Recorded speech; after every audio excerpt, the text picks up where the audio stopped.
வணக்கம் ஃப்ரெண்ட்ஸ். லட்சுமி அம்மா அவர்கள் எழுதிய ஸ்ரீமதி மைதிலி அத்தியாயம் 11.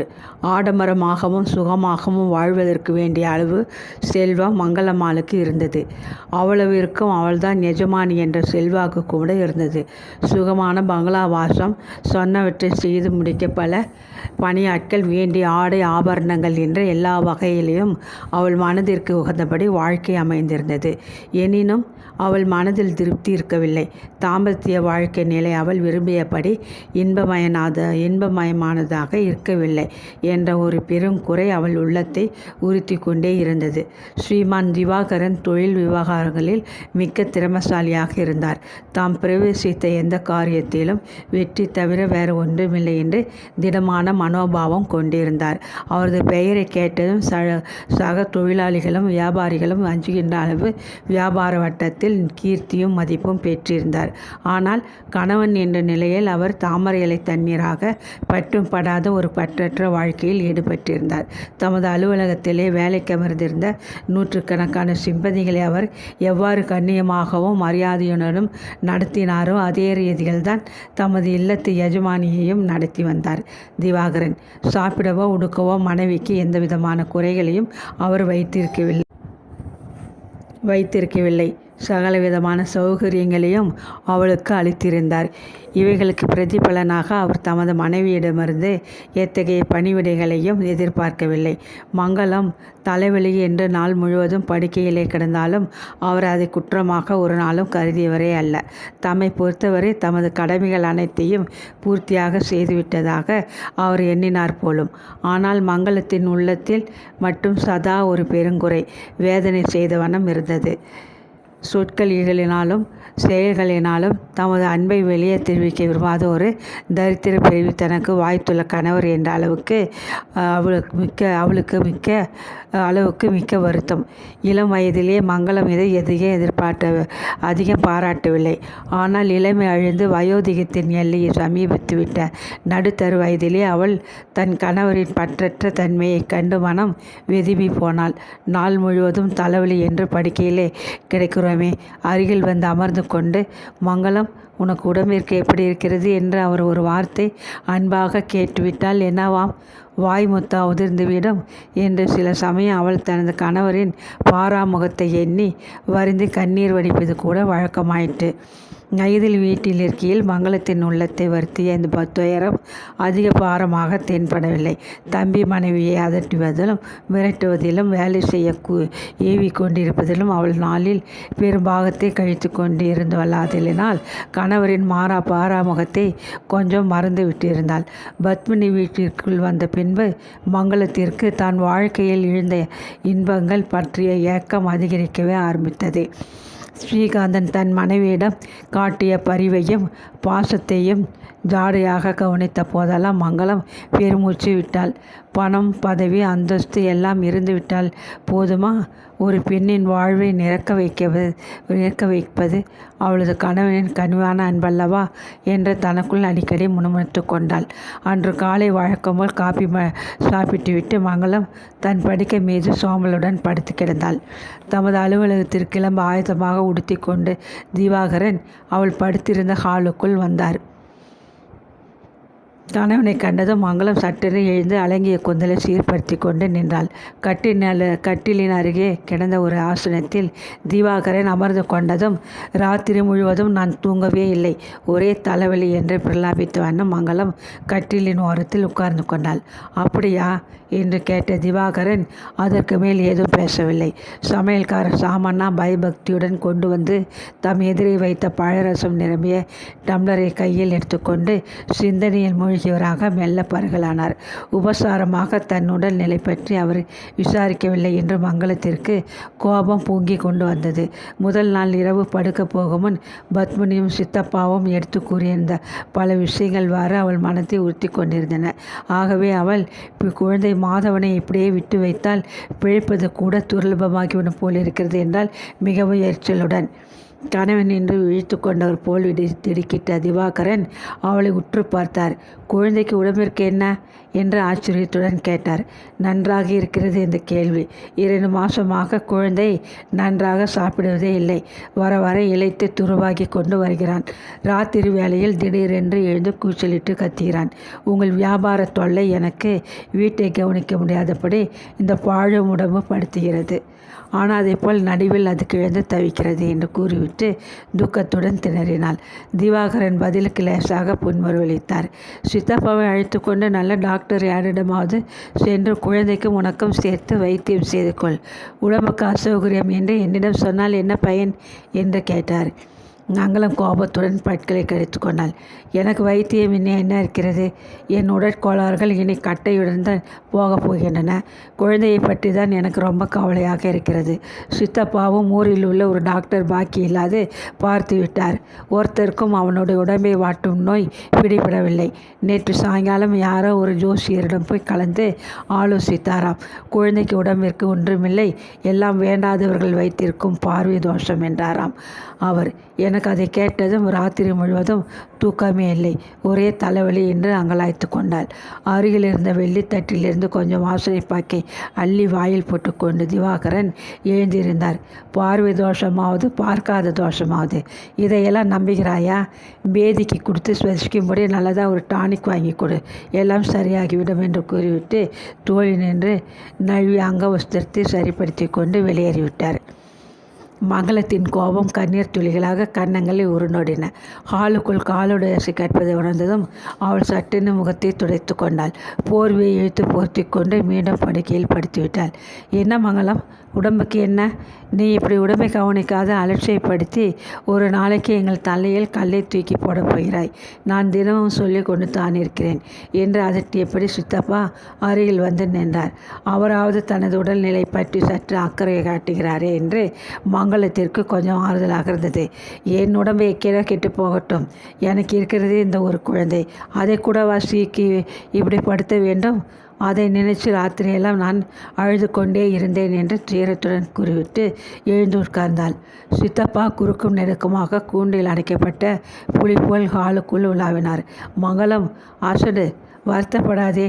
உன் குழந்தை உடம்பை சரிப்படுத்தி கொடுக்கும் வேலையை நான் என் தலைமேல் போட்டு கொண்டிருக்கையில் உனக்கு என்னத்திற்கு கவலை? நான் தான் நேற்றே சொல்லிவிட்டேனே. நான் சந்தேகித்தபடியே தான் விஷயம் அதிகரித்திருக்கிறது.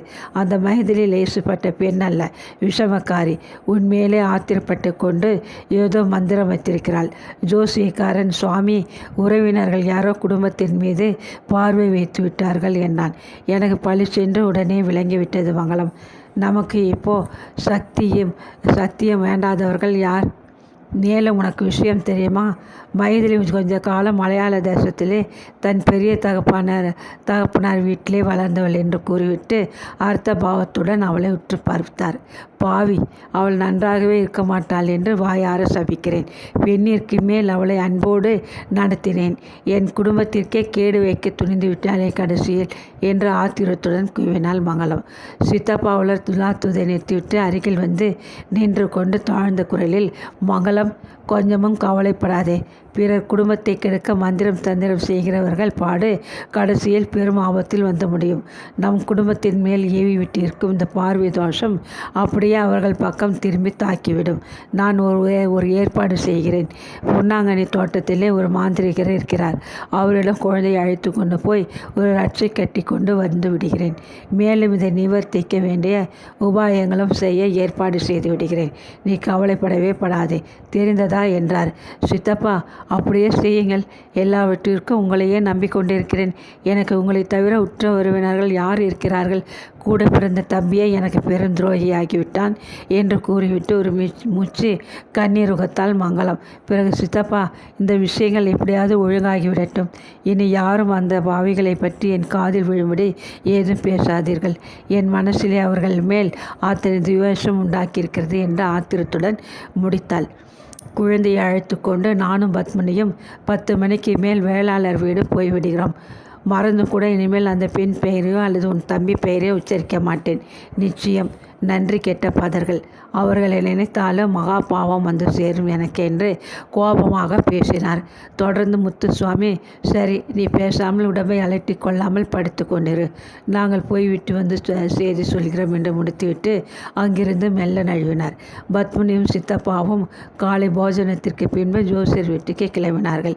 எண்ணெய் தேய்த்து ஸ்நானம் செய்வித்த கூந்தலை அலட்சியமாக அள்ளி முடித்து கொண்டு வாய் நிறைய வெற்றிலை வைத்த வண்ணம் பத்மினி ஆடம்பரமானதொரு அழகு பையை சுமந்தவளாக தங்கள் வீட்டு பெரிய மோட்டார் வாகனத்தில் ஏறிக்கொண்டாள்.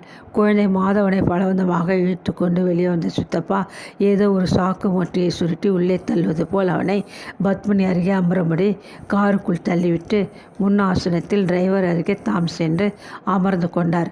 வண்டி பங்களாவை நின்று வெளிப்பட்ட பிறகு சித்தப்பா பின்னால் திரும்பி பத்மினியை அறுத்த பாவடத்துடன் பார்த்துவிட்டு புனைய செய்தார். பிறகு பேசிக்கொள்ளோம் என்று பத்மினி ஜாடை செய்யவே சித்தப்பா பேசுவதற்காக துருத்துருன்று அலைந்த தமது நாக்கிற்கு வேறு வேலை கொடுக்கும் நிமித்து கையுடன் தயாராக கொண்டு வந்த வெள்ளி வெற்றிலை பெட்டியை அவசரமாக திறந்தார். கார் நகரத்தின் மறுகோடியை தாண்டி வெளியூர் செல்லும் ராஜபாட்டையில் 2 மைல்கள் சென்று பிறகு புளிய மரங்கள் பல அடர்த்தியாக வளர்ந்திருந்த ஒரு பெரிய தோப்பிற்குள் நுழைந்து மிகவும் பழையதாகி விட்டிருந்த ஒரு ஓட்டு வீட்டிற்கு முன்னால் போய் நின்றது. வீட்டு திண்ணையில் 2 பக்கங்களிலும் பெரிய 2 கருப்பு பலைகள் மாட்டப்பட்டிருந்தன.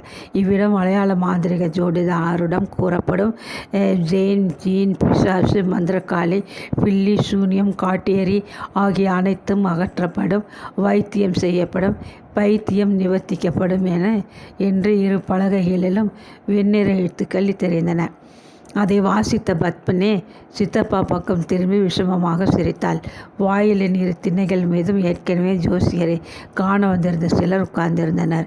காரிலிருந்து இறங்கிய இவர்களை கண்டதும் திண்ணை ஓரமாக இருமி கொண்டு உட்கார்ந்திருந்த ஆசாமி ஒருவன் ஓடி வந்து, உட்காருங்கள், இப்படி பெஞ்சு மேலே, ஐயா பூஜையில் இருக்கிறார், 10 நிமிஷத்திலே வந்து விடுவார் என்று உபசரித்தான்.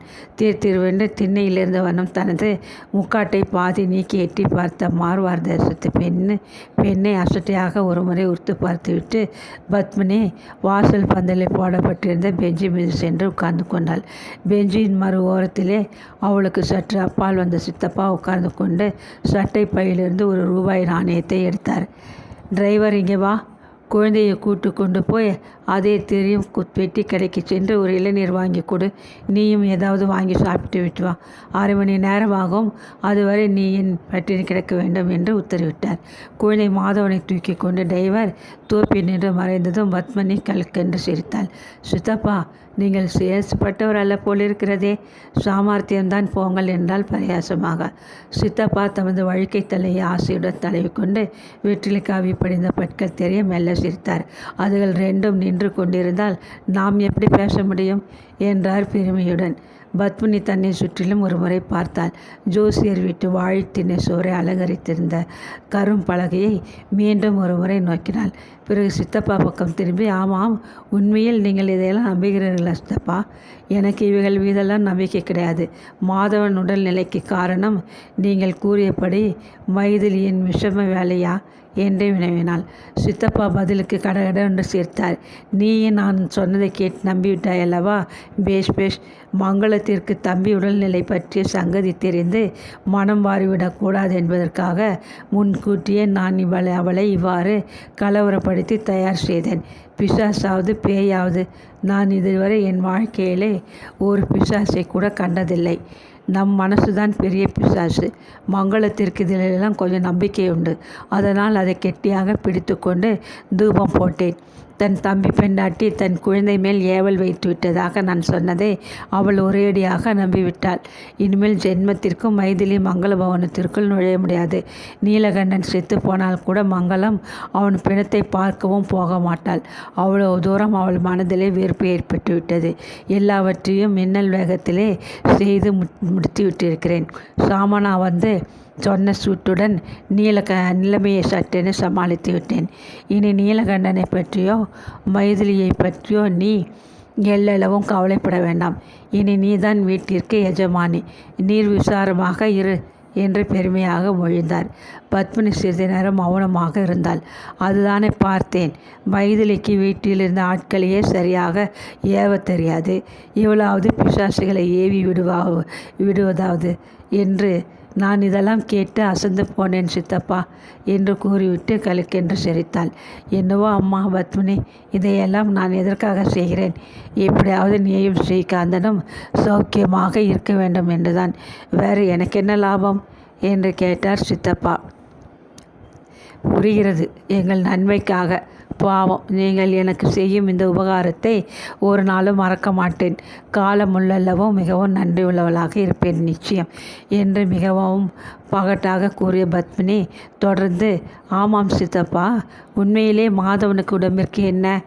ஏன் இப்படி இழைத்து கொண்டு வருகிறான் என்று கேட்டாள். உடம்புக்கு என்ன கேடு? இந்த பயலுக்கு வேண்டிய சிகிச்சை ஒன்றே ஒன்றுதான், அதுதான் உதை. ஆனால் பத்மினி, அவனுடைய அம்மா எதிரில் குழந்தை மேல் கைவிட்டு விடாதே. மங்களத்திற்கு அதுடன் உயிரே போய்விடும். அவள் இல்லாத காணாத இடத்தில் நன்றாக சக்கையாக உதை கொடுத்து சரிப்படுத்து. மங்களத்துக்கு முன்னால் அன்பை அள்ளி வீசு. இந்த மந்திரத்தை மறந்து விடாதே. மைதிலியும் இதே உபாயத்தை தான் கையாண்டாள். இல்லாவிட்டால் மைதிலி குழந்தை மேல் அப்படியே உயிரையே வைத்திருந்தாலோ, ஒருத்தி பெற்ற குழந்தை மேல் இன்னொருத்திக்கு பாசம் எப்படி உண்டாகும்? எல்லாம் பொய். அப்படி பாசமாக இருப்பதாக யாராவது சொன்னால் அது சுத்த பாசாங்கு என்பது என் அபிப்பிராயம். மங்களம் நல்லவள், பாவம். ஆனால் அவளுக்கு இருந்திருந்து ஒரு குரங்கு வந்து குழந்தையாக பிறந்திருக்கிறது என்று முடித்தார் சித்தப்பா. ஐயோ, அது ஏன் கேட்கிறீர்கள்? மாதவனை வளர்க்கும் பொறுப்பை ஏன் ஏற்றுக்கொண்டோம் என்று சில சமயம் எனக்கு ஆத்திரமாக வருகிறது. சனியன் ரொம்ப துஷ்ட பயல், பிடிவாதம் ஏறு. மைதிலி செல்லம் கொடுத்து குட்டி சோறாக்கி வைத்திருக்கிறாள் என்று அழுத்து கொண்டாள் பத்மினி. உன் அலுப்பை வெளியில் காட்டிக்கொள்ளாத பத்மினி, இவன் உடம்பு போகிற போக்கை பார்த்தால் இது அல்பாயுசில் போய்விடும் என்று தெரிகிறது. அதற்கு பிறகு மங்களத்திற்கு யார் இருக்கிறார்கள் என்று சோல் குட்டினார் சித்தப்பா. பத்மினி ஆச்சரியத்துடன் அவரை நிமிர்ந்து கண்களை அகல வெறித்து பார்த்தாள். அப்படி ஏதாவது நடந்துவிட்டால் சித்தப்பா வந்து என்று அவள் பேராசையுடன் தடுமாறினாள். அப்படியே நேர்ந்து விட்டால் அதற்கு பிறகு இந்த சகல சௌபாக்கியங்களும் ஸ்ரீமதி பத்மினி அம்மாளுக்கு வந்து சேர்ந்துவிடும். இதை உனக்கு நான் சொல்லியா தெரியணும்? அதனால்தான் ஜாடையாக சொல்கிறேன். மங்களத்திடம் அன்பாக நடந்து கொள்ள முயற்சி செய் என்று பேசிவிட்டு பெருமையுடன் அவளை பார்த்து சிரித்தார். மாதவன் மரணமடைந்து விட்டால் என்று எண்ணி பார்த்த பத்மினி, அப்படி நேர்ந்து விட்டால் ஏற்படக்கூடிய பலவித சௌகரியங்களை எண்ணி மனக்கோட்டைகள் புனைவதில் மூழ்கிவிட்டாள். யாருக்கு? அம்மாவுக்கு தானே என்று விசாரித்த வண்ணம் கழுத்தில் ருத்ராட்ச மாலைகளும் நெற்றியில் விபூதியுமாக வந்து நின்ற மனிதரை கண்டு இருவரும் திடுகிட்டு எழுந்தனர். அம்மாவுக்கு அல்ல, அதோ எடுத்து வருகிறானே அந்த குழந்தைக்கு என்று தடுமாறிய சித்தப்பா அங்க வஸ்திரத்தை உதறிக்கொண்டு எழுந்தார்.